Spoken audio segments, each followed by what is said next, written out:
Bummer. Yep. Doing parenting duty, basically. Shuttling the Parenting kid. duty that just gets more and more time consuming. Yeah, Yeah. savor it now, I'll tell you. Really? I mean, yeah, like however time consuming it feels now, it just gets like insane. It's good for podcast downloads, I bet, if everybody's in the Sure. car shuttling their kid around. Sure is. Just high stress, like white knuckling from missed appointment to missed appointment. Well, we're here now. It's an afternoon show. You're back on terra firma. I am. Um, you were sailing, dude. We were so concerned about you last week. I thought you either ended up in jail, were missing at sea. I had no idea what was going on. I felt real bad about it. Like when I got back into coverage and realized how much I had blown it, I had decided to go kind of last second. Like things kind of worked out where read the ballet schedule and everything else, where I thought, oh, okay, I'm pulling the trigger on this, but then didn't think to contact anyone and just like, yeah, wife was in Miami for F1, so didn't I need to saw that. contact her. So yeah, off I went sailing without thinking, oh, wait, I have other duties besides the wife. Um, where was the trip and how long were you gone?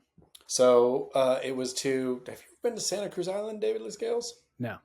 So Santa Cruz Island, one of the Channel Islands, it's basically kind of off Ventura, uh, but it is like the most pristine of the Channel Islands. It is like the crown jewel. It's beautiful. It's got, stuff. It's like a good one, but it is basically lorded over by a group called the Santa Cruz Island Foundation, I think they're called. It's a bunch of rich dudes who use the foundation umbrella just to treat it as their own playground. And so you need like landing permits and you need all this kinds of stuff. They have a church there actually where they have a mass once a year. And so the ostensible mission was to, we didn't get permission to go to the mass, but thinking, we're just going to run the kids up on this mass. What kind of good Catholic is going to turn a gaggle of children away? And so we are going to march up to this mass, and there we go. That was the mission on the get, right. And so it was 10 children ranging in age from 2 to 10, five dads, and it takes about, from boats in Newport, so it takes about, I don't know, 12-ish hours to sail to Santa Cruz Island. And so we took off on Wednesday night after kids ballet, or I'm sorry, Tuesday night after kids ballet, overnight sail, right? So dads divvied up shifts, and got on board as, the frisson of like a overnight oversea adventure. All the kids are happy. Everybody loves the boat, et cetera, et cetera. Uh, Buddy's youngest daughter, too, uh, like puked when we got on board, and she's been aboard a bunch and has never been seasick. But we just thought, I thought, oh, she was probably in traffic coming down and then get on the boat and, finding her sea legs is standard. And then she puked like 8 more times, but just thought seasick, right? It's all good. So sailed out, arrived in Santa Cruz in the morning, beautiful.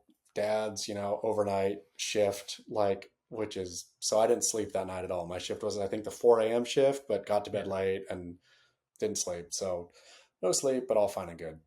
There in the morning, was trying to suss out a landing for where we could do the hike to the church. And it was brutal. So we thought, okay, abandon, let's sail around the island. There's another epic hike on the other side. We'll abandon church, but we'll get a good hike in. It's 2 miles that way, 2 miles back. Perfect. So sailed, epic sail around to the other side of the island, anchored, shuttled everybody aboard, started marching. Beautiful. Like, you can imagine the super bloom, all green and gorgeous and glorious. And there was waterfalls. It was like beautiful. After about probably 30 minutes, I was like, this is feeling longer than 2 miles. After an hour, I was thinking, this is a lot longer. And again, remember, 10 kids Yeah. ranging in age from 2 to 10. Uh, so probably at roughly 4.5 miles, we arrived at where we were supposed to get. And at this point, my 10-year-old was like bending over, like my stomach really hurts. And I was like, oh, it's just exhaustion. Like, this was a long hike. I'm sorry. We blew it, right? Like, This was way longer than Bill. But we got to turn around and go 4.5 miles back, but I'll carry you on my back. So like kind of quarter way back, she bent over and puked. And I thought, okay, good. You got it out of your system. Just everybody's had that exhaustion puke before, right? Have you had that exhaustion puke? Sure. Yeah. Yeah, this is par for the course. So, but then she kept puking too as we went, and I was like, huh. So finally got back to the boat. At this point, it had started raining a freezing cold rain. So it was icy cold, but everybody's back on the boat. Dinner time, right?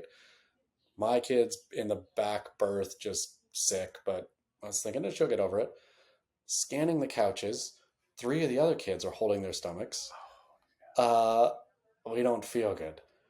Two of them puked in each other's faces, and then it was straight on. Have you seen Triangle of Sadness? Yes. It was Triangle of Sadness. There was 9 out of the 10 kids went down within 2 hours, and 2 of the 5 dads went down. Nobody could go outside because it was, I mean, could, but it's freezing cold. Nobody could sleep outside. Everybody was in the salon zone, basically just puking on each other for 48 hours. It was unlike anything I've ever seen. Like, and a What? stomach flu that was one of those dredging, it wasn't just like, oh, I puked. It was like, from the bottom of the guts. And my daughter puked probably 30 times. Everybody else, 15 to 20. It was, yeah. And then me and the dads who survived, and so I went 48 hours without sleep, having to sail back, da da da da. It was, but once we got back, I just thought I've never done a mission that epic. And yeah, it's felt real good since. That is a nightmare scenario. The one thing you need if you're puking like that is hydration.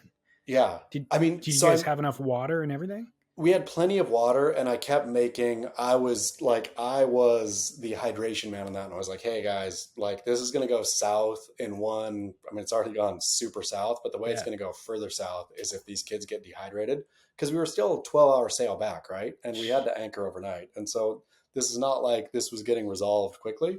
It's not like we are going to, oh, we'll just whatever, like go get an IV drip. Nope. There was no expensive IV drips, David Lee Right. scales, if you can imagine. So No. yeah, but everybody was drinking, but everybody was puking nonstop forever. It was apocalyptic. That is wild. Do Yeah, you have never seen photos or anything like it. video of any of this? I think the cameras went off once it turned into Triangle of Sadness. Like me and Buddy looked at each other, and he said, if one more kid pukes, I'm recording all of this. And then all of them started puking. And then it was like he was picking their puke up off the beds and just shoving it in his pockets, the chunks in his Are pockets, you because there was kidding? nowhere else to put it. It was just like, oh, this is a disaster. Yep. Whoa. Yep. A That disaster at is sea. that's like, yeah, I mean, if you're in a war torn, like if you're in a war scenario, you just shift into a total different mindset and it just becomes survival. You were doing things you never would envision yourself to do before. But I mean, that was the beauty. It was the first kind of war survival situation I felt in a long time. And 48 hours no sleep, pulling into harbor, none of it sailing, none of it's easy, right? Like getting the boat back on the buoy back on the mooring at the end of the day or at the end of the night, cleaning, it's all hard work doing that like 48 plus hours, no, like zero sleep, where I haven't hallucinated from lack of sleep, maybe ever, but like I would shut my eyes and I would see cartoons and I would hear the engine playing me music and stuff like that. It was like bizarre, Yeah, that's not safe. but survived. I mean, it kind of feels good, right? To be like live through something like that. You realize how docile and just boring your regular life is. So good. It felt like such a, like the next day in particular, woke up and just felt we did it. Like Yeah. realizing how at some point it was tenuous. Like how do we, but yeah, you just put your head down and, solve the problem for you and off you go. Man. Well, for listeners, last week after Chaz finally came back into cell range, he texted me and he's like, I'm so sorry that I neglected to reach out to you, but boy, do I have a story for you. And I was like, all right, perfect. Like, don't want to know a detail. We'll wait and do it on air. And that was I thought it was just going to be a good sailing story. I didn't know it was going to be like fraught with disaster. No, disease. But it's funny. I've never once seen a disease spread like Yeah. where you could watch a kid's eyes and then watch them get sick and then watch the one next to them. But I've read for years about these horror stories of cruise ships, right? Yeah. Where you read about the whole cruise ship going down, which made me think, man, I guess like either ships are or boats or yachts are great conduits for disease Yeah. or proximity, or I didn't I yeah, I'm no scientist, but watching with your own eyes a disease spread from one person to the next, and then knowing too, like I'm getting this, right? That's what I was thinking, like, and For just sure. trying to muster myself, like, okay, everybody's down, and dudes who are down are kind of wimpy, and so, or one wasn't, but one was a wimp, and so thinking if I go down, I've got to figure out how to both sail and puke and Right. do everything and puke, right? Like, there's no option not to do the work here. There's no laying down and sorting it out. But Yeah. yeah, thankfully, graciously, it never hit. Man, that is a wild story. I mean, it was properly watching the two boys, puke in each other's faces, just Literally. fire hose in each other's faces. Yeah. Was it projectile and in like at the exact same time? I can't Yeah. imagine. It sounds comical. It sounds made up. I mean, it was, I think one hit the other one, and then the other one, that vomit made the other one go Oh, into the other one. I think it was, but it was pretty much bang, bang. is it because the space was so tight quarters that they couldn't turn elsewhere because there's 10 kids? No, it was the disease was so rotten, like it really immobilized them. Like it made everybody feel so bad that you just couldn't do anything but puke in each other's faces, I guess. I mean, from the looks of it, everybody was, I've never seen a pack of kids that miserable. This is a wild story. Yeah, but next time you and Austin, invited aboard. Yeah, thanks. That sounds like a blast. What kind of a boat is it that it can accommodate that many people? I mean, it's like a racing sailing yacht, so it's like a 70 footer. I think it's a Oh my 65 gosh. footer, but it's really thin and narrow and made for like sail racing. It's not, this Got is it. not a comfort cruiser. It's really comfortable and stuff, but it's really thin. So there's like a berth up front, one berth in the back, and then the salon where so everybody was honestly just, the uh, theoretically dads were going to sleep outside, all the kids were just going to pile below, but nobody accounted for free. I mean, it was basically sleeting out there too. It wasn't just rain; it was like ice cold sleet, and so Jeez. nobody could sleep outside. So it was just people piled upon puking kids. Yeah, I actually forgot about that weather, but it rained here for like a day or two really hard and it was snowing in Big Bear. Yeah, it was like ice cold rain. Yeah, I forgot about that. Man, Yeah, but wow. fun. So Santa Cruz Island though has waves, right? Oh, I like almost don't want to talk about it. I Okay, saw yeah, one. no it doesn't. Never mind. It doesn't have waves. But I mean, no, I won't say where it was, but yes, I saw a ripping left, a Yeah. proper ripping left, and I ain't gonna say where it was, but yes, it has waves. Yeah, Like, go get I've it. gotten that theoretical invite a couple of times from people who I haven't mean, quite followed up on it. anybody who's like bold enough to go get it and or thumb their nose at the dang Santa Cruz Island Foundation, go have it. Go Yeah. anchor off, and yeah, I mean, that's the thing. Funny people who protect. I'm all for protecting lesser well-known spots that are easy to get to on land. If you need a boat to get out there, and it's fickle, then have at it. Go to explore Santa Cruz Island, people. Like you could have Yeah. an adventure. Yeah, it's not exactly a secret, but there's a huge barrier of entry for most Precisely, everybody. precisely. So if you're gonna figure out the charts and maps and tides and winds and all that, and go score yourself some Santa Cruz Island, then you deserve it. There's those Yeah, ones that you actually deserve.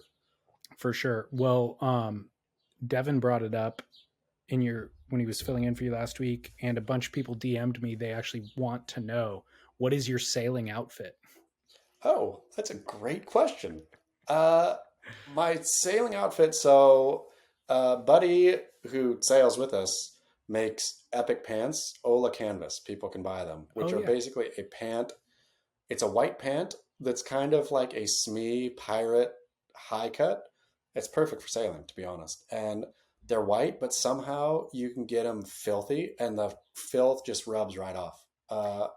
So it'll be that. And then this time, it was so icy cold, so I wore my sailing pea coat. A pea coat is like proper good sailing gear, not fashion. I mean, it's fashion too, but a high collar and whatnot really works for like standing at the helm. We had to each do, of course, long, long, long yards at the helm, and the helm just gets bitter cold. So a nice pea coat, stocking cap, good pair of white pants, and yeah, I basically didn't change for 48 hours. So What kind of shoes? no shoes on board, but yeah, I put some on eventually because it got so cold, and just a Yeah. pair of, yeah, white soled. What did I have?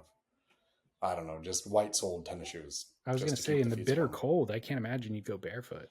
Yeah, I was barefoot a lot of it, but then yeah, eventually I pulled the shoes back on. Oh, I Yeah. guess they were like Nike tennis shoes, just white soled.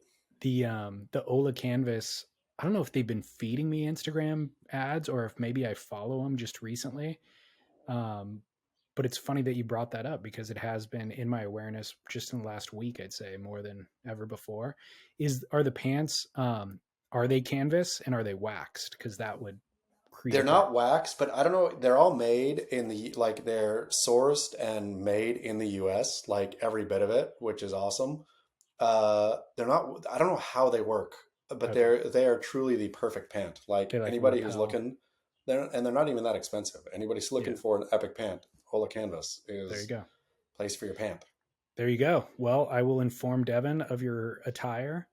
The other thing that's important to note is when it wasn't raining, when the sun was out, did you have sun protection on? And did you check your spots after you got home to see if anything had morphed on your body?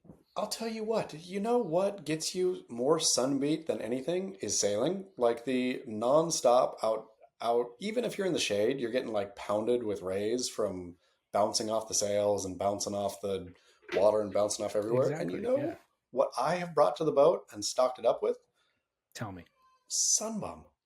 Boom. I that boat is so full of sunbum. All the kids get slathered down with it straight away. And guess who burns on that boat?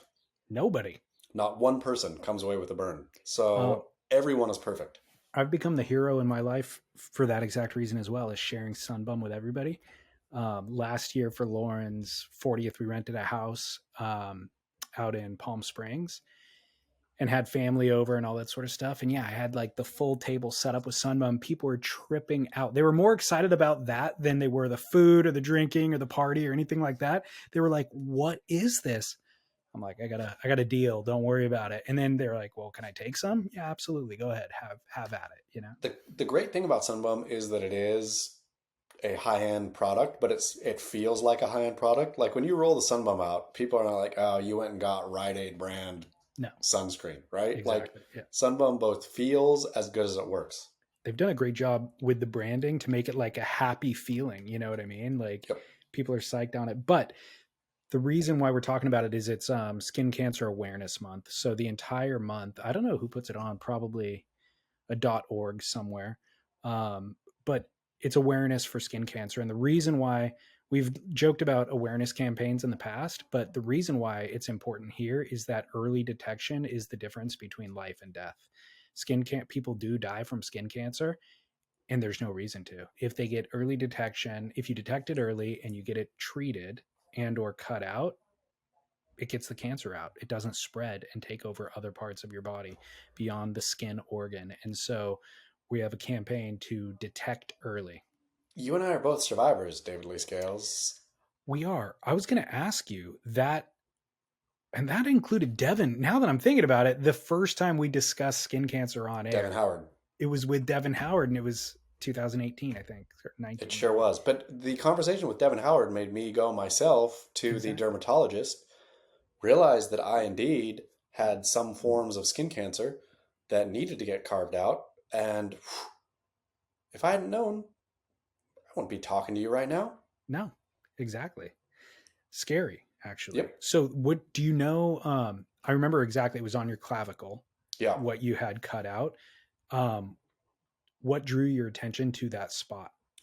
It was a kind of felt like a scratchy thing that just wouldn't heal. It was like a small cut thing, but Oh, not just a cut. It was like a scratch or a scratch that wouldn't heal. And it would kind of heal for a minute and then come back. And I was like, what is this? And it would kind of hurt. And I was like, what is this? So yeah, went in. Oh, lo and behold, and it wasn't serious skin cancer. Let's be honest. I mean, yeah. but isn't all skin cancer sort of serious? Becomes serious. Yeah, That's it the was. exact key, is it becomes serious. Um, so Sunbum's kind of missive is to know your spots, and they present the ABCs of skin cancer, which at that time, when you and I had this conversation, 2018, I took it upon myself to go talk to a dermatologist at Scripps Hospital in San Diego and interview him even, and then put little PSAs on air. And he exactly said this. He's like, there's ABCs. That's all you have to do is remember the ABCs. Uh, because a lot of things you need to go into a doctor in order to be assessed. And often they have to run you through expensive machinery, get an MRI, whatever it is. And so that's a big barrier to finding out about your other ailments. But with skin cancer, it's as easy as a simple self check. You know your body better than anybody else, and you can kind of keep track of what's going on. So the ABCs are real simple. Asymmetry. If the molar spot is asymmetrical, as an irregular shape, that's a problem. If it's B, has a weird irregular border, that's a problem. C, variety in color. So you might have one that's dark and one that's light, one that's white. What variety in color is potentially problematic. Diameter. If something is larger than 6 millimeters, that's a problem. And then E is evolution. And E is kind of the most obvious. And I would say, I don't know, I'm not a doctor, but important one, easy to identify, let's say. If it changes, evolution. So anything on your body that changes, like you were talking about with your spot, or, I have a mole that is light and then later it's dark and then it gets larger and then it gets lighter again. All of that evolution is suspect.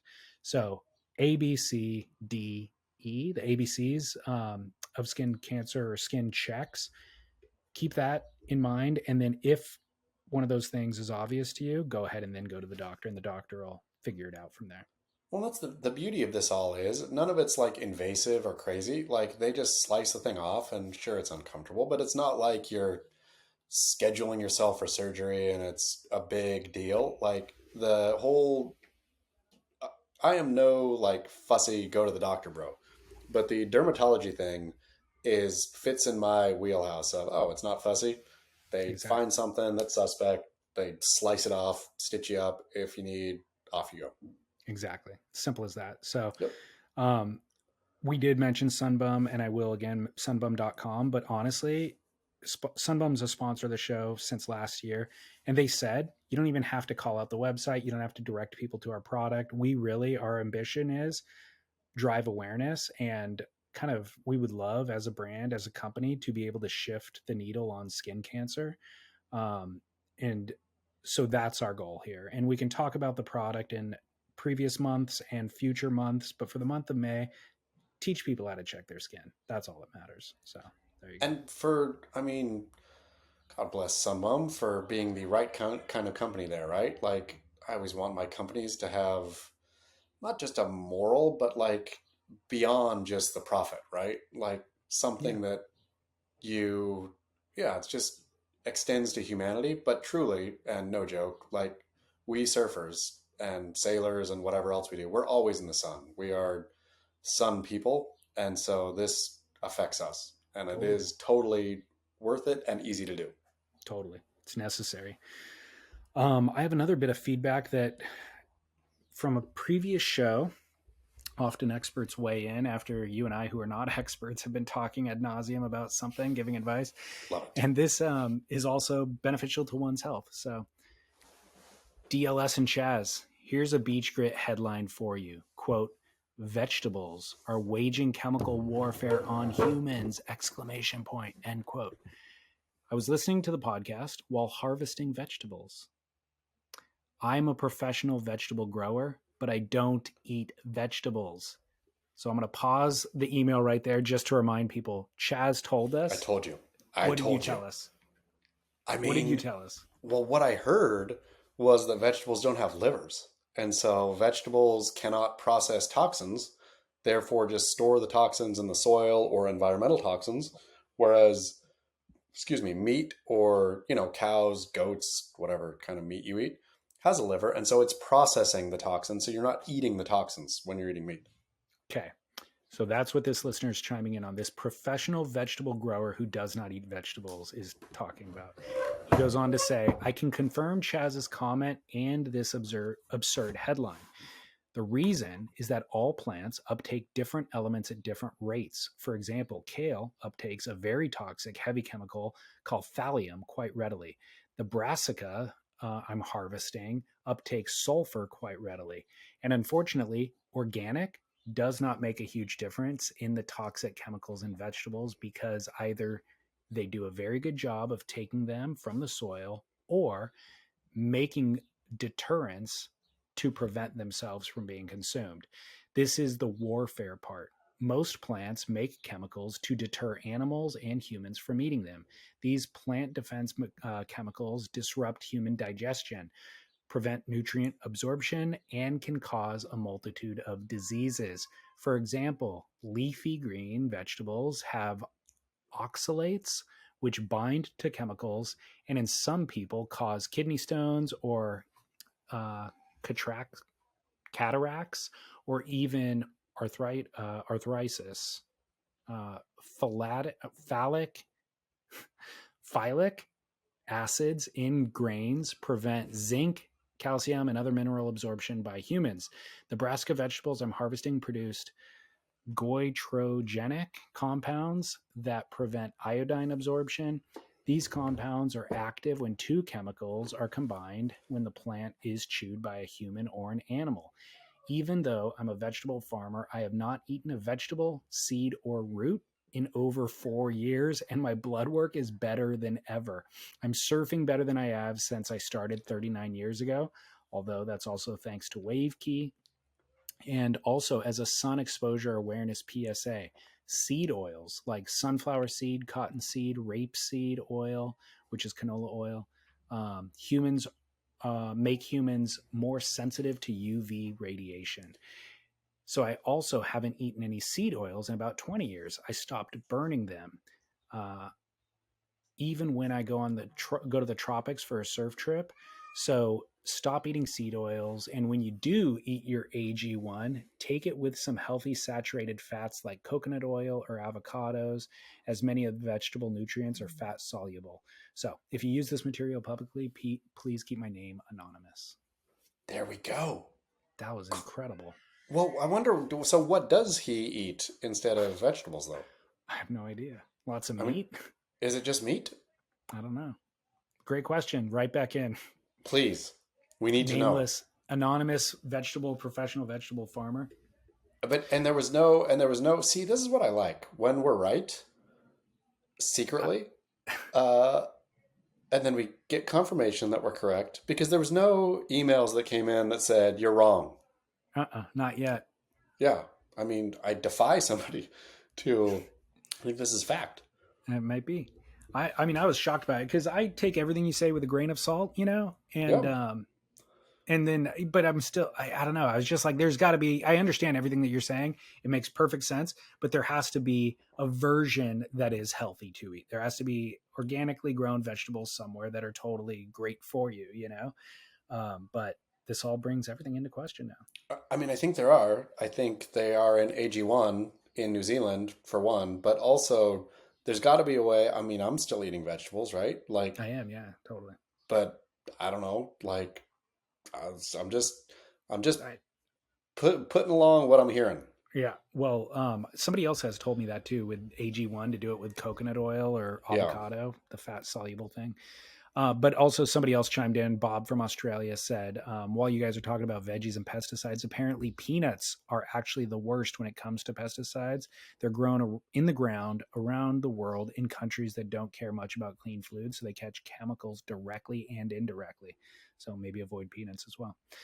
Good thing my But kid's peanut allergic. perfect. And that might Yep. be why that peanut allergy is a thing, Yeah. Well, anyways, Kook and Curran has taken this world by storm. It started off not as a segment, but just as a randomly occurring thing that we might discuss every 6 months. Now it's becoming a weekly submissions are coming in. The best part about these things I've realized in my life is you can come up with an idea that you think is great. And I've done this enough in my life where you think it's great, right? And you think, this is awesome. And it doesn't catch, and nothing, and crickets, and da da da da da. And then 3 years later, it kind of starts to snowball, and then boom, which is, I think, this was not my idea. This was David Lee Scales' idea. But like when you first brought it up, I thought, this is fantastic. And then you and I would discuss it off and on for, I mean, 2 years, right? At least, yeah. Like, so this is not like, oh, this was a great segment that you brought up 3 shows ago, and now it's, so it took a couple years to find traction, Yeah. which I think I always like this kind of stuff because it makes me slow down on stuff like things that you think are good ideas. And to the listener, if you're like sitting on something thinking, I can't believe this thing didn't take off. I did this thing or thought this thing or want to do this thing and it's just not working. Age has taught me you really never know. Sometimes things are bad out of the gate and then it'll be bad forever and never hit, right? Sometimes there's no traction out of the gate, but then 2 years later, here you are, Kook or Curran. I feel like Van Gogh.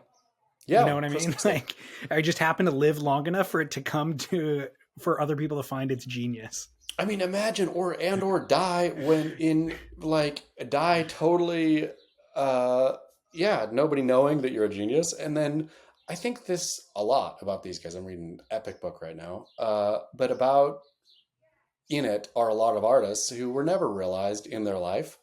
Imagine being an artist completely unrealized in your life. I know. That I mean, I guess you get I the think joy of working, but zero of the no acclaim, no accolade. it's probably better, to be perfectly honest. I mean, I don't know True. about better, Better for the but work. better for the work. Exactly. Yeah. Like Herman Melville, there's a million examples, but like Yeah. Herman Melville was an accountant, you know, and Moby Dick did not become popular until 50 years after he died or whatever. Um, by the way, have you seen The Whale? Oh no.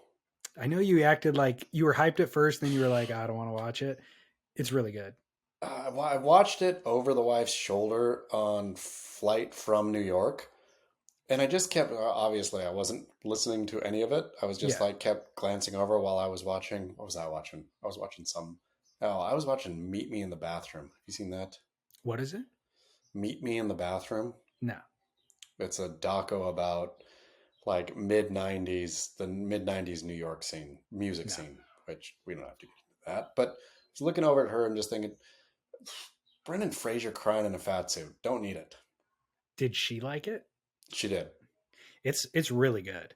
Um, it is exactly that too. Like it's hard to watch. It's a little bit depressed. I mean, it's a lot depressing, but it's fantastically good, and it's adapted from a stage play, and it's shot that way. You know, it's all in one environment with people coming and going, stage left, stage right. So it that makes it drag on a little bit, you know, and it is just overwhelmingly depressing, but it's fantastic. And it's an allegory. The reason I bring it up is it's an allegory for Moby Moby Dick. Dick.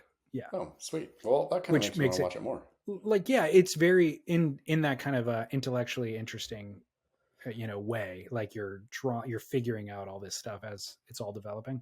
It's funny Um, how, and not to keep going down different paths here, but anytime I hear a movie is an allegory for something, and like, even if I wasn't into it, I'm like, oh, I'm gonna go like, remember 10 Things I Hate About You? yeah. Yeah, it was Taming of the Shrew, right? And Oh, it so was? Okay. I yeah, didn't and know so that. then I go back and think, oh, look at this, like where, yeah. So now I'm interested in Well, the whale. what's interesting about it though is that it seems obvious that he's the whale, right? Yeah. But that's not necessarily what it is. As it goes on, you're like, wait a second, I think he's actually Ahab. Oh, maybe Mm. so maybe somebody else, maybe the missionary is Ahab, and he, like, so it's really interesting. But by the way, I should have mentioned it earlier when you brought up Triangle of Sadness. I freaking loved that. Yeah, I mean, how good is Triangle of Sadness? So good, dude. So, Osland, the director, Yeah. uh, have you seen Force Majeure? Yes. Okay, so he did Force Majeure. Have you seen, is it The Cube? The Square. The Square. Have you Yes. seen it? Yeah. Okay, so, I mean, for those listeners who have not gone down the, his not, name is not Robert. What is it? It's something Ruben. Osland. Ruben Osland. The Ruben Osland uh, deep dive. I mean, he is the director for our time, right? Yeah. Epic. Yeah. I mean, all of his movies are epic. I won't go into it much, but so after we watched Triangle of Sadness, both wife and I loved, of course. Uh, I mean, Force Majeure was epic, and do not watch the remake with Will Ferrell. Is dumb. Watch the So original bad. Swedish one. So Yeah, bad. or German or whatever. Yeah, Swedish. Uh, Triangle of Sadness epic. Da, da, da, da. So wife DM'd him, Robert Osland or Ruben Osland, and just said, "I love your films." He hit her right back and said, "Oh man, I'm a huge snowboarder and love all the stuff you've done." So yeah, That's amazing. gotta yeah. I think he was a either a pro or something, but yeah, was very aware of of the action sports world. So yeah, That's so he's a cool, friendly. dude. Yep. I'm so glad to hear that. Yeah, I loved Force Majeure, but it was a smaller film, and it's like I remember it fondly, but I'm not Yep. going to go back and rewatch it a bunch of times. And then The Square, I didn't like as much. This I thought was like his best work by far. Like I mean, this it's was epic. It's an it, it's epic. it's so good, and I don't know that he can eclipse it. It's like this is just as good as it gets. I mean, I don't know. I feel like he's really coming into his own. I mean, and maybe hopefully money and acclaim doesn't wreck the vision, but Yeah, I'm hoping that he's got he feels like one of those artists that has bangers lined up. we'll see. We'll see. I'm down. I'm gonna watch them all, but well, at any rate, this brings us back to Kook and Curran. The next uh, Ruben Ostlund film, Kook and Current. and so I'm glad to have seen this now kind of take off. And I've, Devin and I got two submissions last week. Both we deemed not Kook and Curran, This is the but this best one part of, it or one of the best part of it, is that it's like you can't just let stuff through. It either no. is or it isn't. No, and I really need to read the list that I have accrued to let people know the currently existing ones because sometimes I get submissions that we are already committed to the canon.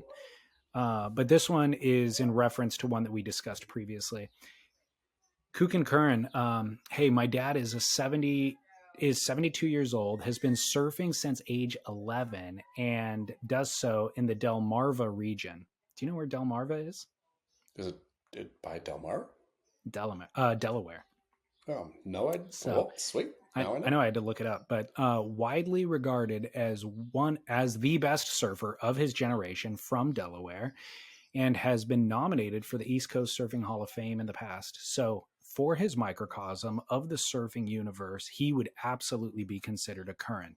Carpenter by trade, drove a white Ford truck most of my childhood with surf racks built into one side that could hold 3 or 4 boards, all of his tools, and fishing poles. Actually, not that uncommon between his friends. They all seem to have that same setup. Anyway, my entire life, I'm 39. He has worn the elastic waistband with and without mesh swim trunks to surf in. He's the only dude that I've ever seen doing it, and I used to harass him for it. But now that I'm getting older, I look at it and I think it looks really comfortable. Anyways, it's confirmation that a Delaware tube hound, all round great guy, Gary Revell, my father, validates your Kook and Current scenario. Now all I have to do is start sporting them, and there will be further affirmation as I would be the absolute kook. Oh, and he wears them under his wetsuit too. Anyways, thanks. Keep up the work, Quinn Revell. Done and dusted right there. Boom. Right there. It's great when they're confirmed in the wild. Totally. Really appreciate that. And the guy, Gary, sounds like a Epic. total current.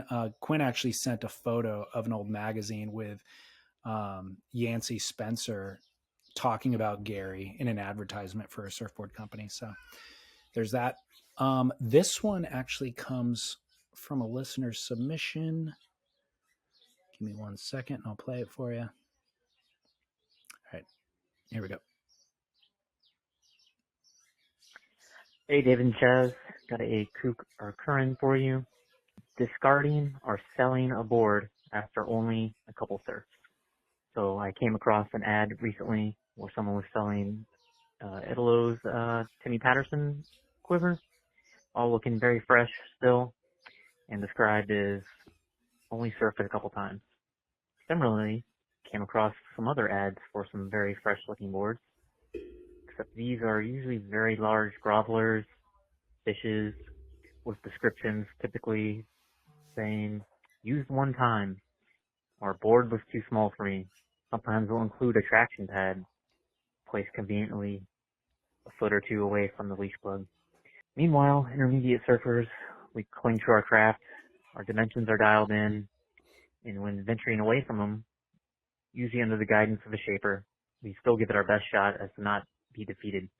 However, in the rare occasion that we are, the board is merely sent to the back of the rack where it waits longingly, sometimes years, for us to give her another go. So that's my Kook and Current there. If you guys agree, keep up the work. Thanks. Selling a barely used surfboard. Kook and Current. 100% right. This is the Nailed beauty it. of it, is you think you know them all, right? Like, I think I've seen every one of these, but out of the park on this one. This is a 100% Kook and Curran right here. Not Totally. one intermediate surfer gets rid of a board they haven't surfed for 3 years. I mean, Even then, they just keep them forever. well, I mean that's the thing. Like, you could sort of debate that getting rid of boards is Kook and Curran, but I think that's too broad because I do Yeah, it is. believe that like these now with like the new surfboard exchanges and all this kind of stuff, like that has become more. But I can't recall.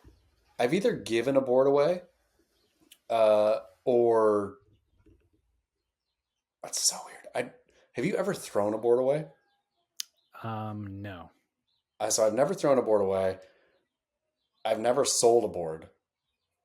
I've given boards away. Otherwise, every single one of them is still in the garage and Yeah. or scattered around the. Like, I've left boards. Oh, Yeah. I've left a lot of boards. Me Like, too. gone on a trip and then gone on a trip purposely, which this is another such an intermediate move, is going on a surf trip with a board you think sucks. Like, why are you bringing your sucky board on your surf trip? I've done this so many times just to leave it. Like, if you're going on a surf trip, bring your best board because you're actually going on a surf trip to get good waves. Yeah. But no, bring your crap board and leave it. That's what I do. Yeah. Well, the listener absolutely nailed it. And Nailed. it's funny. I don't know if he's the one, but somebody sent me that exact post in Western Australia within days of the event leaving, the CT event. Some woman was selling, looked like a young girl selling Idolo's entire quiver. It was like Wait, they were like but priced at like $850. Hey, here's a bunch of brand new Pattersons, all of Idolo's stickers still on them. And she didn't, and in the ad, it didn't say like, hey, Idolo gave these to me or I bought them from him or what. She just was selling them.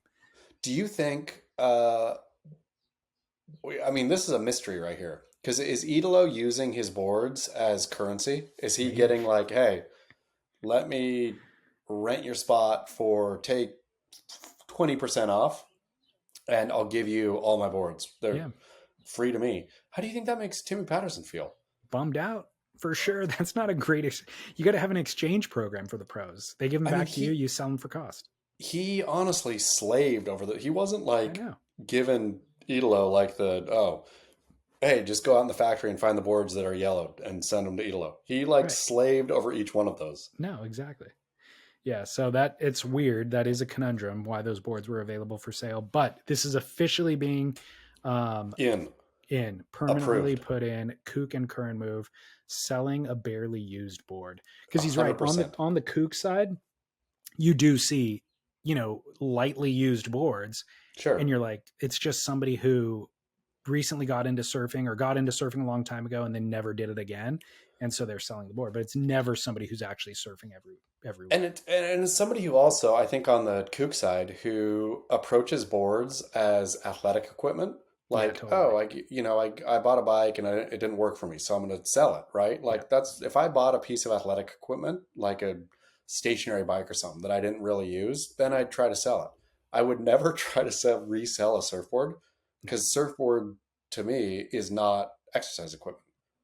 Right.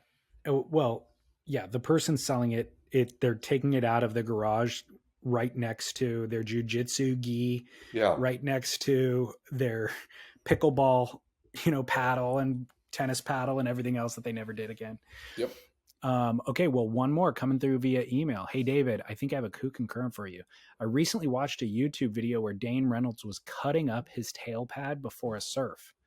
I know Tom Curran is known for modifying his tail pads into all kind of weird weird shapes and designs. And I've heard of other pro surfers cutting off their tail blocks or slicing down the arch. On the kook end of the spectrum, go check out the Instagram page Sad Pads. Kooks, either deliberately or because they don't know any better, use their tail pads in all kinds of weird and unusual ways, but not as designed. My intermediate friends and I simply apply our tail pads exactly how they come out of the package, 2 centimeters from the front of the leg rope plug, or in front of the leg rope plug.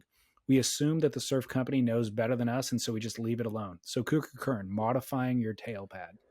I hear him on that, like the full intermediate. Like I've never once thought about deviating from. I've messed up before by like spacing Yeah, it poorly, like the side of bits and course. whatnot. But I'm always trying to get it exactly on my board as it is in the package.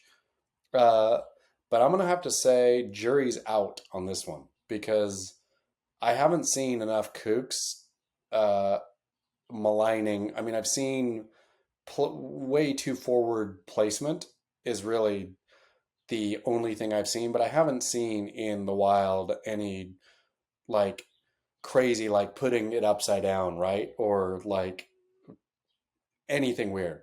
This one is going in the jury out for me. And well, the other thing is, there's got to be something here, though. It might not be a Kook and Current, but there is something here that we could sink our teeth into.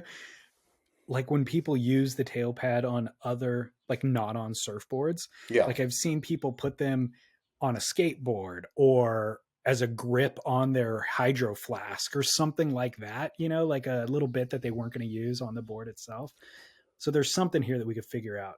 But I don't know, like, I'll tell you where they rule is on a snowboard as a stomp pad. Like, I mean, the tail pads have value elsewhere uh, that I don't know necessarily means you're being a kook if you're Yeah. using a bit of a tail pad somewhere else. Well, this reminded me of one that is in the archive already that's worth noting, which is no traction on a thruster. Oh, yeah. So like a It's pointy good, though. thrust, I mean, a pointy thruster, again, everybody, I mean, having a traction pad on it is just so norm and almost it's synonymous with a thruster, right? But then look at Mason Ho. No, Look at no pad. look at Aki, No you know, pad. no pad. Curran often no pad. And then, obviously kooks who just don't know any better rock no pad. But kooks who you don't even see kooks riding thrusters that much anymore. But for my entire childhood, you did. And they would just not know any better. But everybody who knows anything at all puts a pad on it. I mean, it's weird that because I would like to theoretically throw the pad in we didn't need them. Like, we just got sold this thing, right? Right. Herbie Fletcher's sitting there making his Astrodex and it looked cool, so we all did it. But, and I would like to put it there, right? I'd like to say lose your pad, except for the fact, how often do you use your pad? All the time. On a thruster? Exactly. Yeah. I'm not using it to boost airs or No. do sick No. turns, but when I get up and feel my foot half on pad, half Yeah. off pad, basically is how I like. There should be an intermediate thing of like basically braille on the back foot of you're in the wrong spot, closer, closer, hot, right? Where Totally. I mean, because that's how I use my pad is feeling the pad and thinking, oh, I'm too far forward. Yeah. Well, the stomp pad, the stomp itself at the very back of the pad, I don't think that's ever come in hand, or I don't think I've ever actually utilized that. Like I see surfers of Youre, maybe Timmy Curran back in the day doing big blow tail laybacks on it. You know what I mean? Yep. I've never pushed against the back of the pad that hard in my entire life. I pushed down into the board, but against the back edge of the back edge of the stomp, it's useless for me because I'm not doing that kind of surfing. Except for that one, for me, that one in 100 times when you pop up and you feel your foot, for me, anchored against the rise in the pad, and now I am like in the perfect spot to do the sickest turn. I don't do the sickest turn, No, but exactly. I feel like when my foot is there, I feel like this is going to be a good ride. I have felt my foot against it for sure, and it's probably saved me from going splits off the back if I didn't have a pad. But I'm just saying it's never actually allowed me to to ollie. To stomp the rotation that I was intending to go for, anything like that, you know. Hear you. All right, I got one more coming to you. David Lee, Chas, Ryan, calling from the hells of El Porto. Have a Kook or Curran for you guys. Bringing a guitar on a surf boat trip or to the beach. You know Kelly's doing it, and Rob and Tom. But anyone else is a kook. End of story. Good job, boys. Keep going. This is why I need to publish. I feel we've had this one. This is already submitted. Yeah. Yes. But it came again. I need to publish the list so everybody can just see. But I figured it was worth playing again because it's so accurate. And the way that it went into the Hall of Fame of Kook and Current was as a ukulele the first time, but a guitar qualifies as well. Completely. Because imagine with me here, you are going on a surf trip, David Lee Scales. A surf trip is not a frivolous affair in terms of, I'm just going to pack this, and this, and this. Thinking like a board bag and some kind of suitcase situation for your clothes is enough. And so the audacity to bring a guitar is such an extra lug of luggage that you are either a Curran or Kook. Yeah. Well, the other thing is you are, I guess this would be the most obvious part of it, but you're annoying the crap out of everybody. Not everybody wants to listen to it would be like me forcing people on the show or on the boat to listen to my podcast. Just pulling it up. It'd be like, hey, this is what I do when you guys aren't around. Now that we're sitting down at dinner, let's all enjoy the sound of my voice play. You know what I mean? Even worse, it would be if you brought your gear, but it wasn't a podcast. You were just freestyling like you were doing a podcast. You sat down and pretended to podcast. Yeah, just talked for a couple hours and then, yep. And then, cool. And here's everybody's favorite part, a live read for Sunbum. Sunbum.com coming at you. Promo code Surf Splendor. Save 15%, everybody. I'll be back. Don't forget to tip your waitress. Seriously, it's the most obnoxious thing unless you are Curran. Unless you are, Donovan Frankenreiter. And oddly, if you're Donovan Frankenreiter or Tom Curran or Timmy Curran or down the line of Rob Machado, anybody who plays for Jack Johnson, it goes on and on and on. It's still fucking annoying. It is purely annoying. They just rip and stuff. And so you put up with it, but nobody, not one person. I would imagine Jack Johnson's bros maybe like it when he pulls out his guitar. If I was on a surf trip with Jack Johnson and he pulled out his guitar and started playing Bubble Toes or whatever his songs are, I would honestly want to push him overboard. Yeah, I agree with you. There's nothing more obnoxious. If you think about we were talking about being on a boat, but say you're around a campfire and you're all having conversation, everything's going fine, and then somebody busts out the guitar or the ukulele. Nobody wants that. Not one person wants it. Nobody wants it. Nobody asked for it. Nobody wants it. Nobody wants to tell you to put it away either. That's the thing. You're putting us in a weird position. I would love a caller to call in and say, when somebody takes the guitar out, I am the one who is like, yes, please, more. Right. Yeah, you'll never get that call. Yep. I dare somebody. All right. Well, hey, somebody needs advice. So here we go. Trust in us. And David Scales and Jack Smith will give goes without saying. It's brought to you by Sunbum, of course. Promo code SurfSplendor, 15% off. This obviously comes from a listener. They want to know something. Chaz and David Lee Scales, as parents, I want to know, are you pushing or maybe trying to direct your children to surf? Do you expose them to it? Do you take them surfing? I know, Dave, you have a young child, I think, so I don't think it really applies to you, so maybe more Chaz. But, is that something you want your kid or kids to do? I have a 4.5-year-old, and he's very excited about surfing. He's interested, and it's because I am, right? But I also have seen other times where parents that surf, they're older than me, right? But parents that surf have kind of either pushed their kids into it, just like, hey, come out with me, come on. And the kids are disinterested. I've seen where the kids do get into it because the parents do. I want my son to surf with me. I want him to come on trips. Like, I want to do that with him. If he's not into it, that's fine. I want him to be outside in nature, not stuck on a phone. It's okay.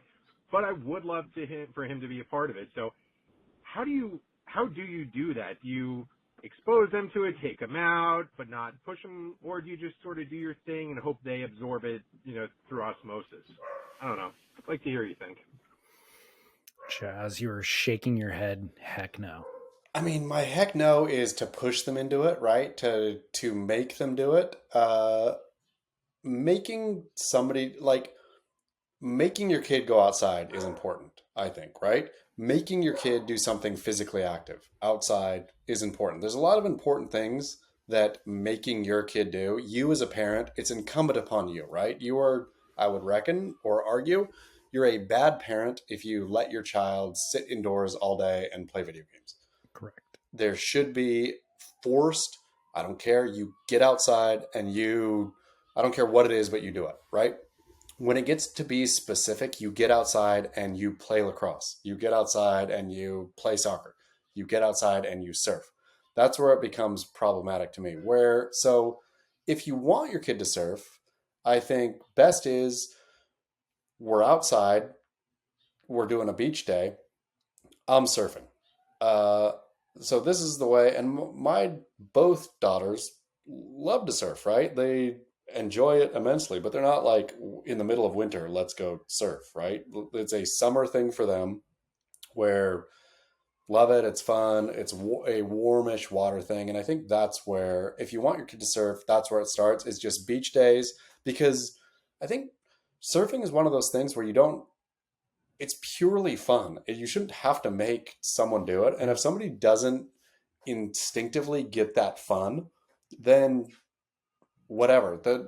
Where I would argue, I suppose, that it's important. So if your kid is afraid of the water and or against the water, I think then they're never going to be a surfer. So you might as well force them to do it a bit, just purely for kind of water safety. I mean, Yeah. You hear horror stories, right, of kids drowning and whatnot who were with a little bit of awareness of how a wave pushes you, what water does when it's moving, right, in the ocean, how to like escape a riptide, all that kind of stuff is extremely valuable. And surfing is a fun-ish way to figure that out. But for me, you either like surfing or you don't. And to make somebody like surfing seems anathema to the whole point of surfing, Yeah. which is the thing that you want to do because you don't like soccer. Right. Yeah, I agree. I think that the best thing that you could possibly do for your children is to give them opportunity. And so if you make the world there, expose them to a lot of different things. But I also believe that human beings are formed with certain predilections, right? And some kids are more indoorsy, some kids are more outdoorsy. And so hopefully you can expose them to every opportunity in the world. So when they're indoors, they have access to arts and crafts and computers and technology and, film art or whatever. And when they're outdoors, they have the opportunity to play in the dirt. They have the opportunity to go skiing, hopefully. Hopefully they have the opportunity to go surfing, maybe to the mountains, maybe fishing, whatever it happens to be. And their predilections will manifest naturally as they would no matter what, you know. And so you trying to force upon them or foist upon them something is probably a fool's errand that will only generate contempt, breed contempt for you, and forcing them to do it. So give them the opportunity to find out what they like the most. And I think that's the best possible thing that you can do for them. And then support them when they pursue it, you know? And I think for you as a parent, like it's fascinating getting into stuff that you would have had no idea of otherwise through your kids, kind of, Totally. Yeah, is like one of the, ballet. yeah, exactly, ballet. It's like I wouldn't have known about ballet or known very little. It fascinates me to no end now. And that's all through the daughter's journey, right? Of Yeah. where I didn't push ballet on her. She discovered this herself, and I'm along for the ride there. Right. And so I think going along for the ride of what intrinsically turns your kid on is a lot more fun than trying to push them into what turns you on. That's really interesting. And a great point. And I think also the question verges on a problem, which is imposing your desires so heavily, or like for you to have that desire, it verges on, I want my kid to be a professional surfer, so I'm going to expose them to surfing, you know, and that's an unhealthy thing. It verges on something that's unhealthy in the adult or in the parent that they're going to then impose upon the child. And so that's the only thing I worry about. And of course, there's a healthy version of it, which is, man, I love surfing. It'd be so cool to surf with my kid. That's a healthy version of it. But it does start to push towards a line of um, wanting what you wanted for yourself for your child. And so I would just be worried about that becoming blurry. Yeah, but I mean, this caller, to his point, doesn't seem like he's No, got too much.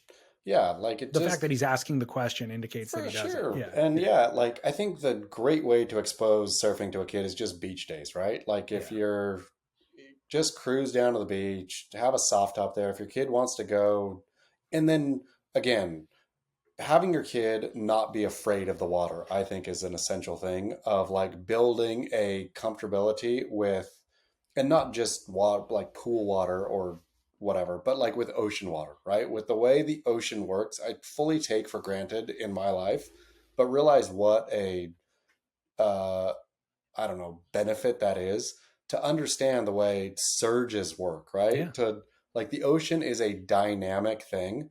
And so teaching your kid from an early age, however you teach that, but that the ocean is dynamic, it's something to both respect, but also not fear. Like, Yeah. because fear is when you really get into trouble, I think, with the ocean. Well, the best way to teach them that is when you do take them surfing, don't put a leash on them. Just let them go. Let them go. Let them have to swim in and get the board. Let them realize that if they do something stupid, they're going to be stuck out there without a board and they'll need to swim, and all of that will foster a real self awareness and self sufficiency and everything that you need to be in the ocean rather than Oh a man, false sense of security that is the leash.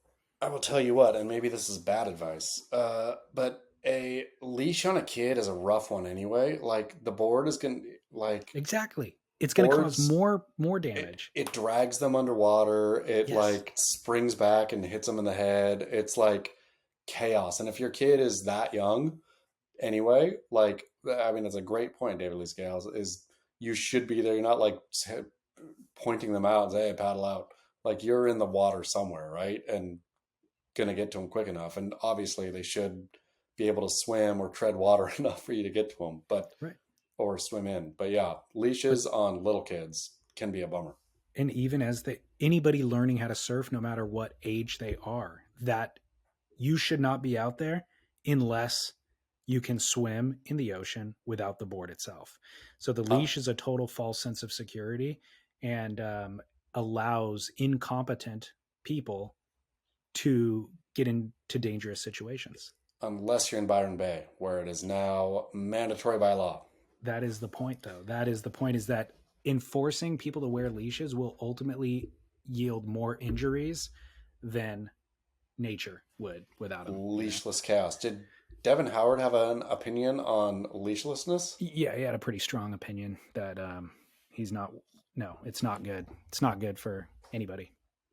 So, well, hey, we don't need to go to commercial because Sunbum is catering this entire episode just for skin cancer checks awareness. So no need to go to commercial. We get to go straight to Barrel or Not without even taking a break. It's so sweet. But Barrel. It's Barrel. it's Barrel.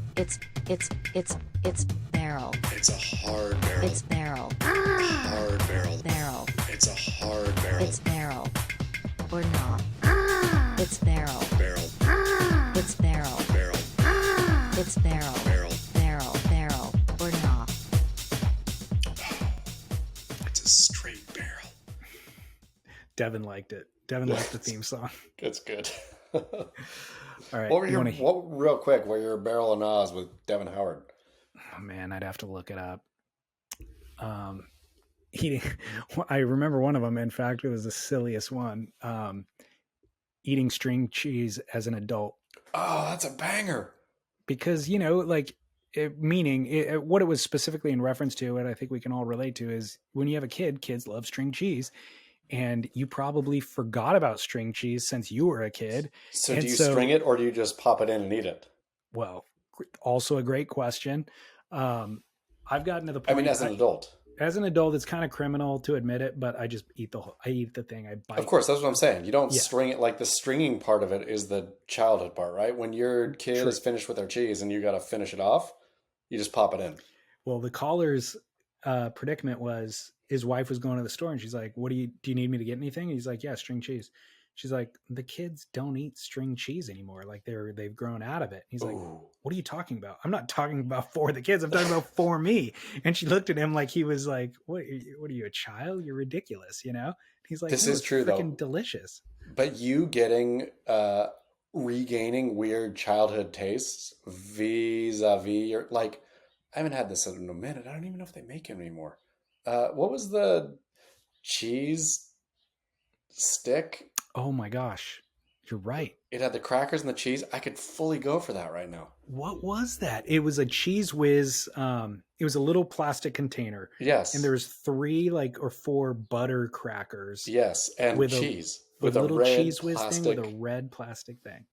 What was that called? It was a delicacy, which I could fully go for right now. It was so salty.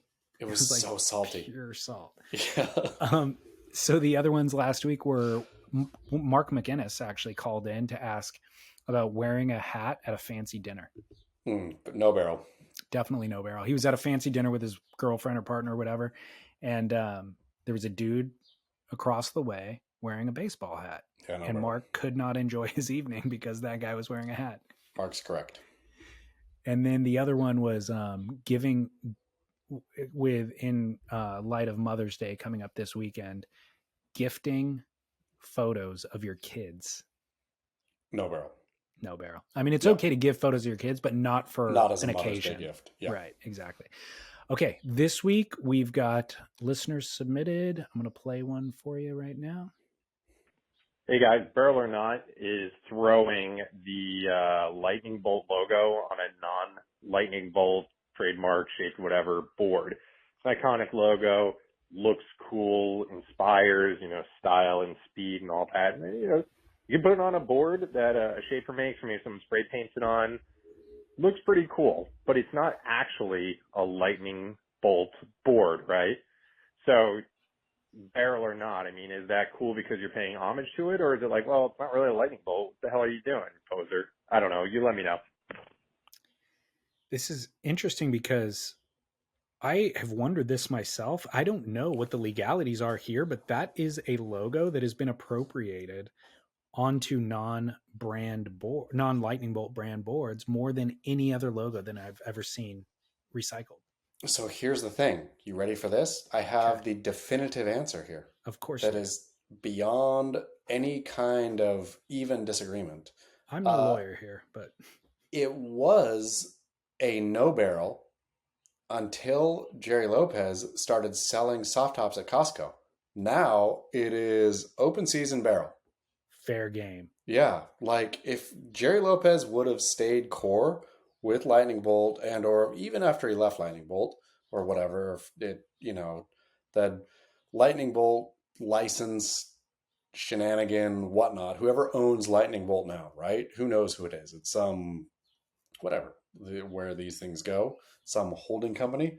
I would have still said no barrel, even with the holding company owning it, not Jerry. But once Jerry went to Costco, open season barrel.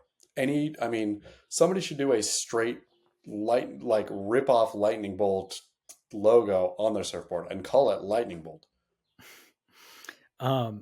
Isn't it weird though that people do? I mean, because you would never imagine somebody using a Rusty logo on their own brand, or the Hex Channel Islands hexagon logo on their own brand, because you have your own brand. So you put your own brand's logo on it. It's weird to appropriate a different logo onto your board.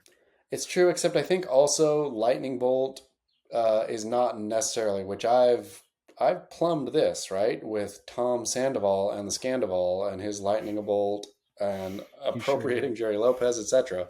Like, in truth, Jerry and Lightning Bolt Surfboards picked a too big or too broad of a logo and didn't change it very much, right? They picked a lightning bolt, which is AC/DC has a lightning bolt. A lot of brands and companies have lightning bolts for the Zeus. SS. Yeah, the Nazi SS had a lightning bolt. There's a lot of lightning bolts out there, right? So Jerry went big on that, which again, I would give him all the kinds of room that he needs there if he hadn't started selling soft tops at Costco. Okay. Yeah. Well, the verdict is in. Barrel. Like anybody, I think Matt Mayhem Biolos has even thrown lightning bolts on his stuff. I feel like he has too. I think Matt Parker has an album too. I remember a blackboard that was like matte with the lightning bolt was in like full high gloss polish. Yeah. You know? Like it Have was at black it. on black, but it was matte versus. I'm sure Hayden's done it. Yeah, it's interesting. I thought when you were going to give me the definitive answer, I thought you were going to say that you, because of the Tom Sandoval thing, that you had somehow come across a little bit of information that said like it was fair use because it is such a generic logo. I mean, I'm sure or it it's is. such a generic design that you can't trademark it. I'm sure it is. I'm sure you cannot trademark a lightning bolt. Yeah. And Jerry and Lightning Bolt Surfboards didn't, like the Rusty RDOT, the Channel Islands Hex, the, on down the line, whatever kind of quintessential, even the Stussy, right? Like they're all very definitively them. Yeah. A lightning bolt is a lightning bolt. Yeah. Yeah. Sorry about it. Okay. Well, fair enough. Got to the bottom of that. This one comes from a listener and he's presenting it as a Kook and Curran. I don't think it is a Kook and Current, but I think it's a very, qualifies perfectly for barrel or not. So here you go. Hey, David. Ryan from New Jersey, longtime listener, called in a few times. I think I may have a Kook and Curran. I'm not sure. This all depends on if it has to be specific to Tom Curran or another surfer of that same ability. So here it is. Surfers with dreadlocks. So, Rob Machado, Italo for a brief period of time. I don't remember, he was sporting dreads. There may have been one or two other surfers with dreads who were of that caliber.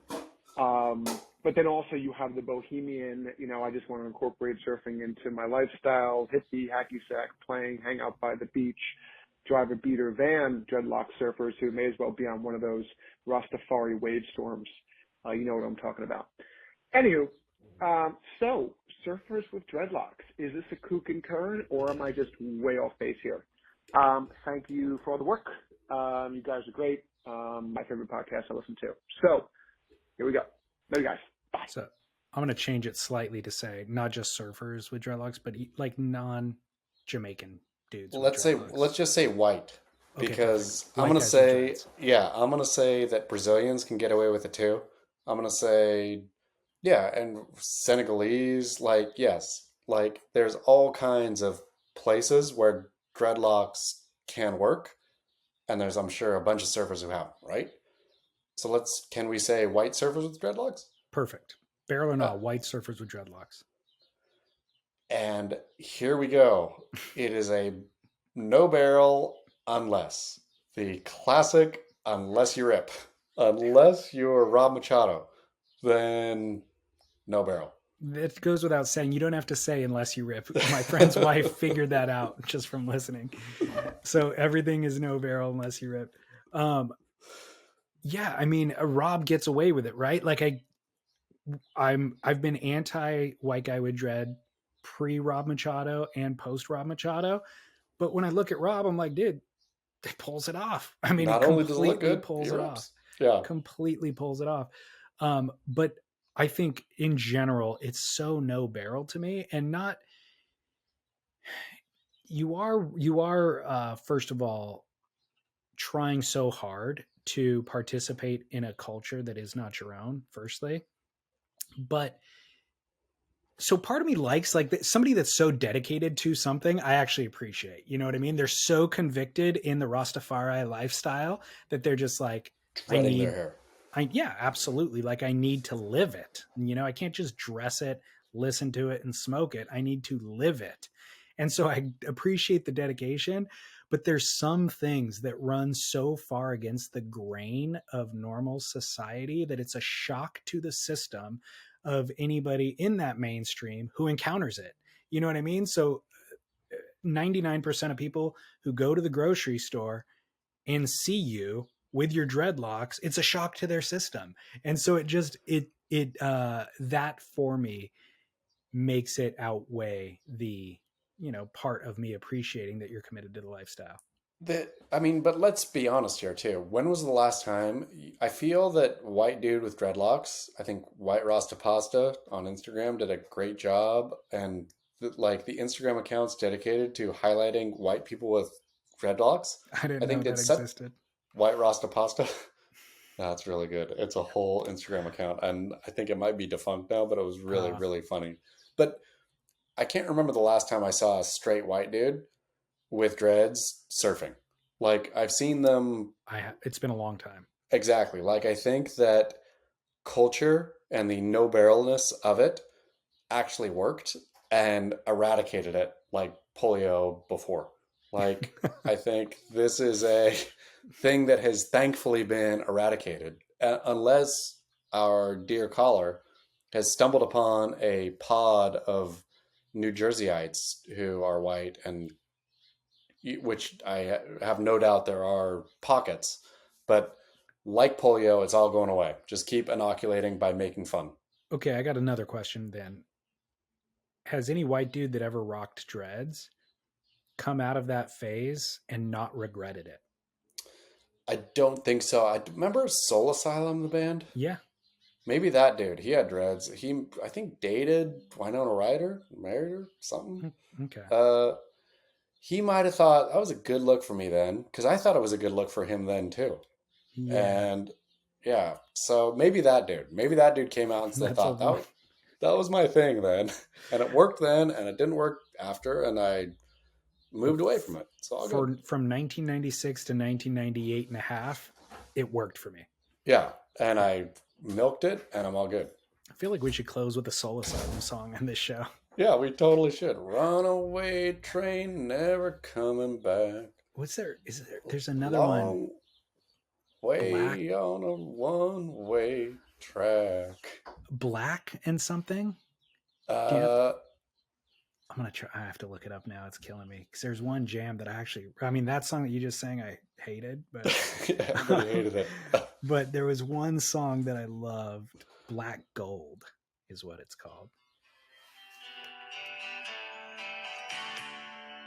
Do you remember this? Yep. Let me scoot forward a little bit.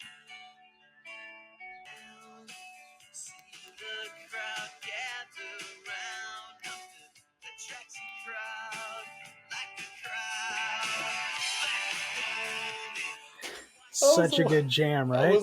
That was the banger. You're exactly right. Banger. Black Gold. Yep. Are you watching Beef on Netflix? Oh my goodness. I was meaning to ask you about Beef. Yes, I am. The music is straight out of our high school. Yeah. Whoever is the music producer or whatever on that show, music consultant. 47 years old. Yeah. And it's kind of a little bit deeper cuts too. I mean, there are hits in there, but it's not like if you went on Spotify and put 90s alt rock playlist, it's not the ones that are listed there. It's like one deeper than that, you know? It's really So good. But stinking, what's his name? Cho?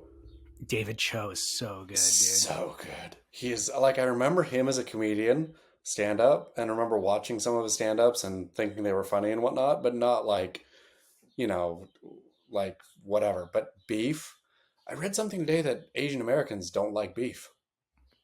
Whatever. Yeah. I'm not surprised that that's an actual article, except there's a bunch of Asian Americans in the show that probably like it, I would think. Stinking, what's her name is epic too. She's so good. Ali Wong. Ali Wong. I mean, the whole thing. I like. Yeah, I honestly cannot wait to tuck in and watch another episode tonight. Are you done? I know. I think we have 2 left. Okay.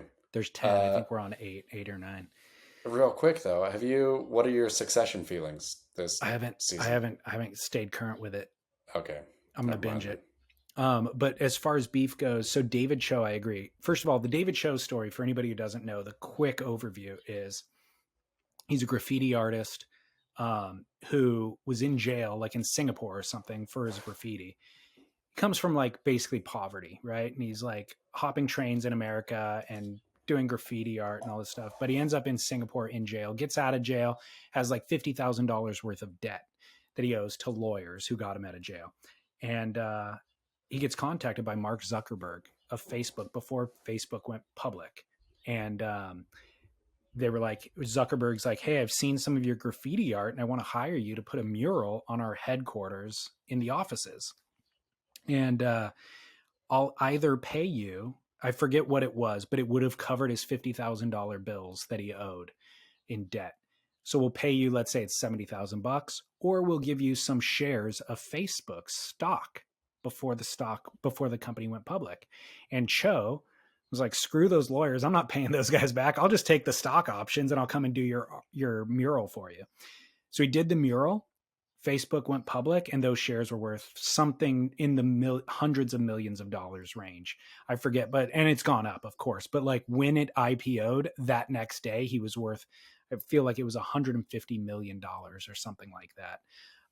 And then of course it's accrued in value. So that's his big win story. And ever since then, he's just like, I think he always had that personality before, but ever since then, he's just like, I'm just going to freaking do what I want to do, say what I want to say, don't give a crap about anything, and make whatever art I want to make, you know? And so now we're seeing him doing acting and all this other stuff. It's so good. He's a real renegade. He's so good. Yeah. He's so good. And his art's amazing. Yep. He released this coffee table book like 5 or 6 years ago called Snowman Monkey Barbecue. And he said he was only going to release 500 copies of it. And it was expensive. There's coffee table books that are wildly expensive, but this was more expensive than I would want to spend on a coffee table book.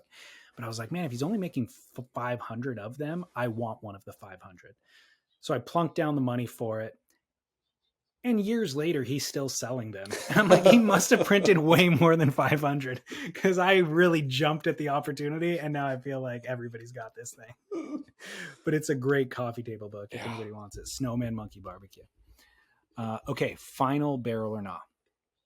Hey fellas, it's a email. Hey fellas, typing this up before I forget after a quick session down at the Scripps Pier this morning. It was walled, small, cold, May gray. My buddy and I splashed around for an hour in some closeouts and wondered how much would a day at Surf Ranch cost?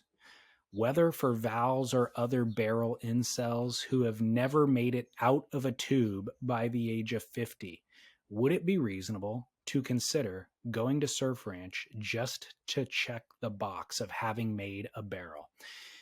It would be compared to going to a brothel just to have your cherry popped, but what do you think?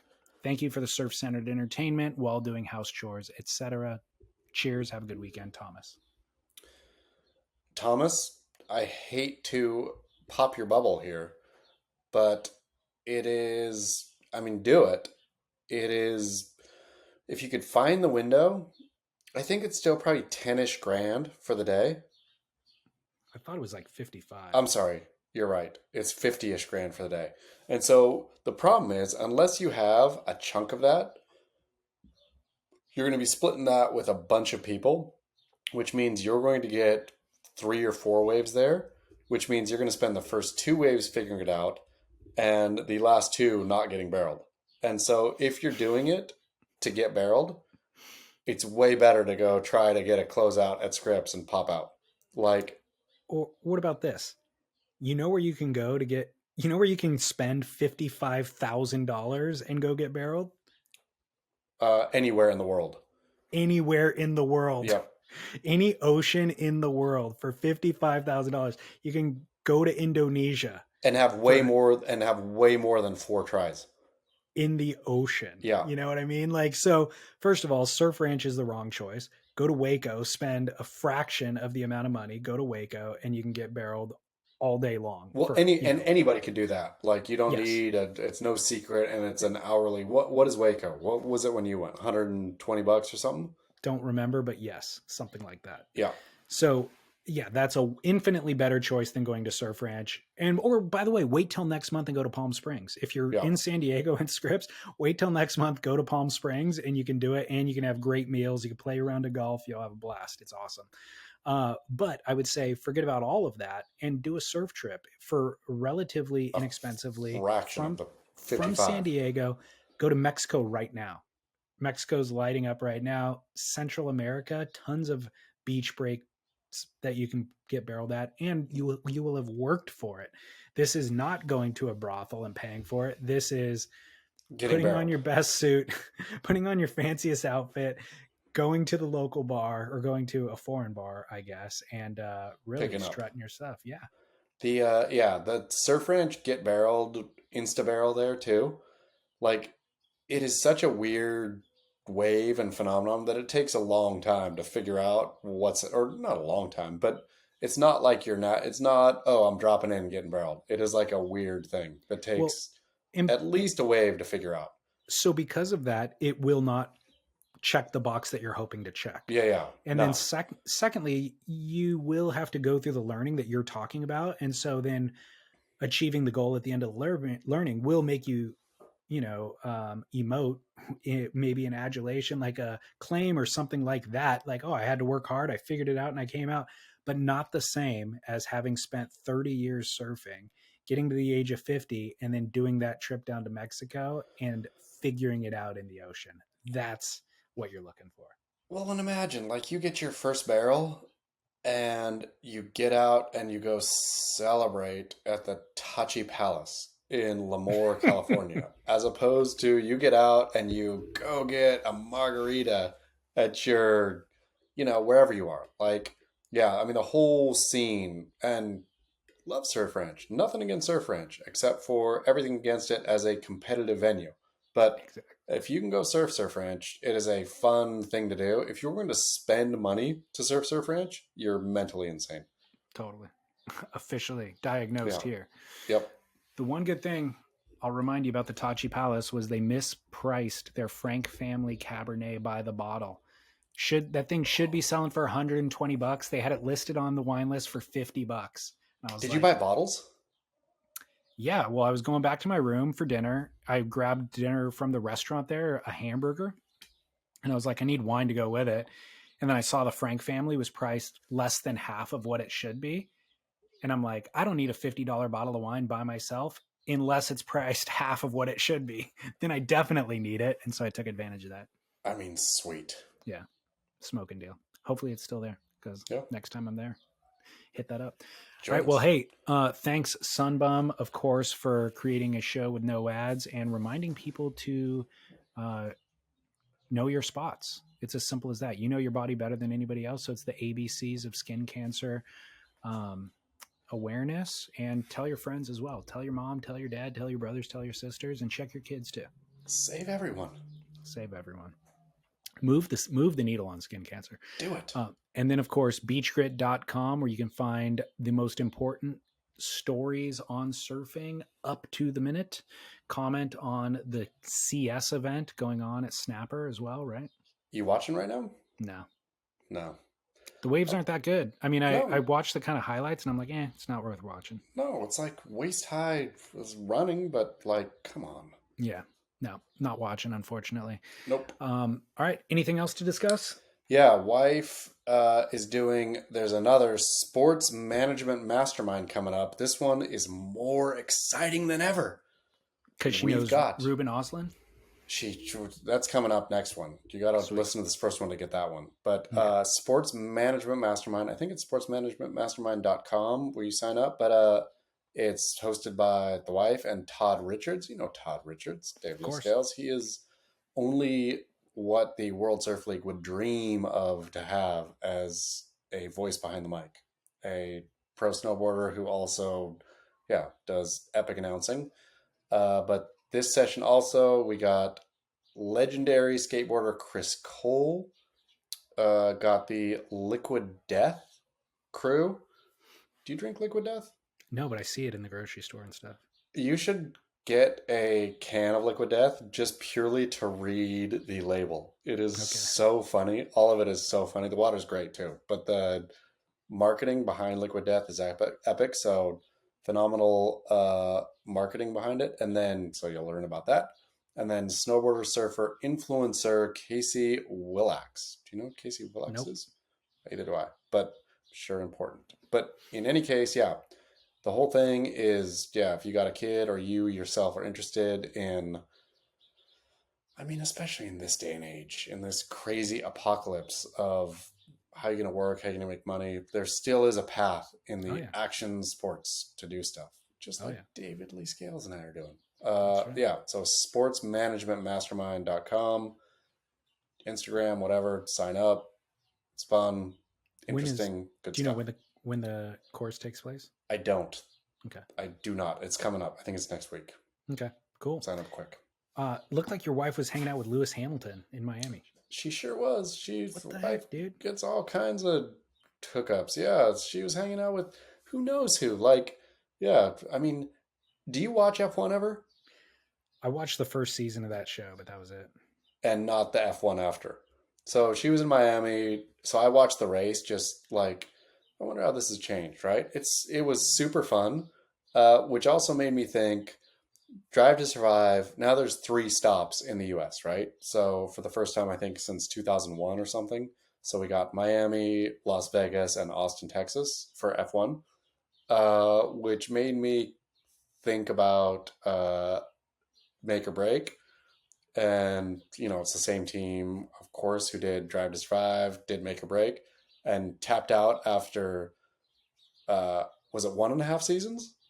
2 seasons. They filmed a couple of events of this year, and then they stopped, pulled the plug. That's how crap the WSL is, right? Like, they can't even begin to make it you think for a second that you're going to be interested in it. Like, to me, that is the pure bleak landscape of pro surfing, and I can't believe that Eric Logan and these guys are still out shilling it, even though it's fully canceled and done. I know. Like, he's still out celebrating the success of Make or Break, even though it's done. It didn't work. It was yet another thing that didn't work. Yep. Crazy. Sorry. All right. Well, hey, we got to hang out with your wife more because she hangs out with super cool people. So I need to adjacency. Shoot, I need to hang out with her more. It's a real bummer. All right. Well, you go get at that. It's already 6:00 p.m. Late show for us, but great to be back. And let's close it out with some Soul Asylum, Freddie. Bon voyage. All right. Thank you, sir. Thank you.